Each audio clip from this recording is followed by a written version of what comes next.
Dunia 10 bersama saya, Hazel Desmond. Israel setuju menghentikan serangan selama 4 hari sejam di utara Gaza. Bagaimanapun, negara Arab terbabit kekal berdegil dengan tidak mahu melakukan gencatan senjata sepenuhnya. Perkara itu diumum White House susulan tekanan dibuat Pertubuhan Bangsa Bersatu. Pergantungan serangan dibuat bagi membolehkan rakyat Palestin melarikan diri ke kawasan pantai. Ia juga membolehkan bantuan kemanusiaan disalur ketika penggantungan serangan. Pengumuman akan dibuat 3 jam sebelum serangan ditangguhkan.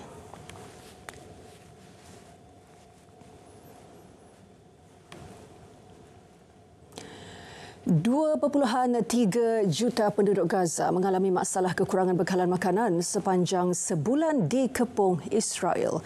Menurut Pertubuhan Bangsa Bersatu, berdasarkan situasi semasa, masalah berkenaan dilihat sukar menemui titik noktah.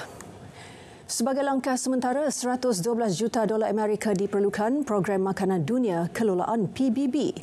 1.1 juta orang di Gaza dijangka mendapat manfaat bagi tempoh 90 hari akan datang.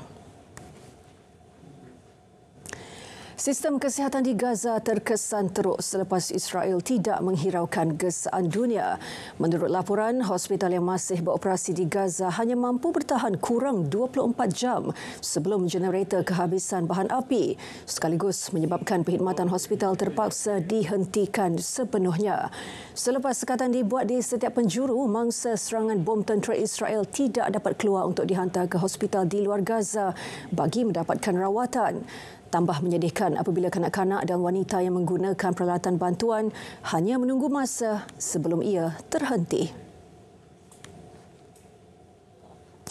Emir Qatar Sheikh Tamim bin Hamad Al Thani bertemu Presiden UAE Sheikh Mohammed bin Zayed Al Nahyan di Abu Dhabi bagi membincangkan situasi di Gaza. Ia dibuat selepas pertemuan agensi perisikan Amerika CIA dan Israel Mossad di Doha bagi berbincang urusan pertukaran tahanan dengan pihak Hamas. Menerusi kenyataan selepas itu, kedua pemimpin menyatakan komitmen mereka untuk mengekalkan kestabilan di rantau tersebut. Pada masa sama, menggesa gencatan senjata dilakukan segera bagi membolehkan bantuan disalurkan secepat mungkin. Beberapa bangunan dan kediaman milik orang Yahudi di Paris ditandakan dengan logo bintang David sebagai tanda bantahan kepada kekejaman yang berlaku terhadap rakyat Palestin di Gaza. Jurucakap kerajaan Oliver Varren dalam pada itu menyatakan kebimbangannya jika ia menjadi bibit kepada perbuatan jenayah yang menyasarkan orang Yahudi yang tinggal di sana. Dalam kenyataannya kemudian, beliau menyela perbuatan tidak bertanggungjawab itu sebagai antisemitik dan bakal mengenakan tindakan kepada mana-mana pihak yang terlibat. Dalam perkembangan lain, Vietnam melaporkan 56 kes cacar monyet dan 1 kematian di 7 wilayah dan bandar. 2 daripada kes terbabit merupakan kes import yang dikesan pada 2022. Manakala kematian pertama membabitkan seorang lelaki berusia 29 tahun dari wilayah selatan Long An.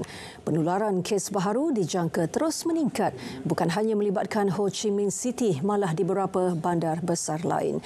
Sehubungan itu, Kementerian Kesihatan mengarahkan penyeliaan kemudahan kesihatan, kawalan sempadan dan peranan komuniti ditingkat bagi mengesan lebih awal jangkitan.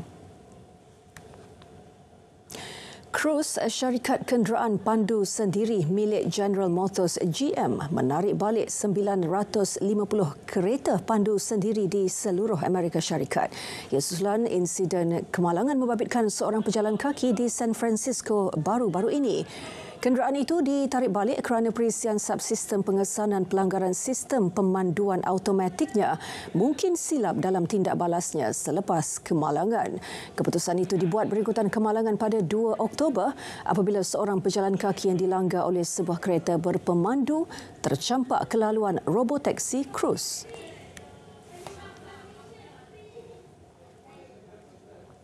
Dari sungai hingga ke segara, Palestin pasti merdeka. Dunia 10 berakhir di sini. Saya Hazel Desmond. Salam Malaysia Madani.